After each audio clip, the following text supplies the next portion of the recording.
at the end of the day anyway, we are mom and dad, they are mom and dad, and it's our role just to focus on loving them to the best of our ability.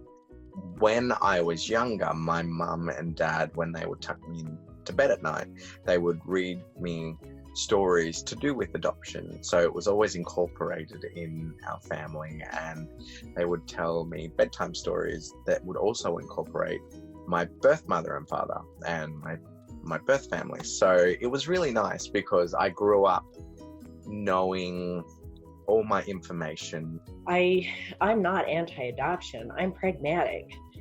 There's always going to be wars. There's always going to be genocides. There's always going to be political and economic upheaval. There's always going to be disasters. And there's always going to be a place that children need to be safe. Life is crazy and wonderful and chaotic and very loud, but we certainly wouldn't have it any other way. I think one of the biggest things that we've learned over the past few years is that sometimes life doesn't go according to plan. And sometimes it turns out a lot better than you could have planned. Somehow or another, my path was led to them, and I ended up placing, with them because they have always shown me the utmost respect, no matter where on the spectrum I came from. I pretty much was the lowest level. I didn't have a job. I didn't have anything, and they still have always respected me. And that is something that I think that families, need to understand, is there's a level of respect that, birth moms, such as myself, need to get no matter where they come from. Fell in love with adoption from the very beginning and stayed in it. Haven't really left since before graduate school.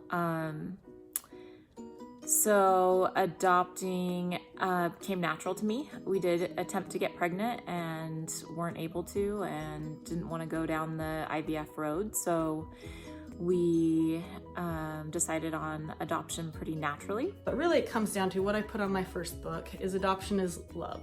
And it can be love, it's fostered through love, and it's amazing when love is shown on all sides of the adoption triad. The most important was being a parent. I mean, it was just so much more important than the other two. It was like must have, I would like to have. And once we did that, it became very clear that adoption was how we were going to have a child join our family first. It's complicated, as is adoption. So I am all for an open relationship, as scary as it may sound or as scary as it can seem. It's about the child. You want to be as open as possible so that you can give that child as much as you possibly can. We said we don't know if we'll be able to, but we will step forward and try to be his parents. We don't know what the court's going to do this time. This is all under the Trump administration, so everything is against us. Melissa, you know that you want this baby to have a life that you would want her to have, and similar to what you grew up with. Our daughter just turned 1. We adopted her on the day that she was born. We met her and adopted her shortly thereafter, and we are so blessed to have her, and despite all the trials and tribulations, we truly feel that she was meant to be ours.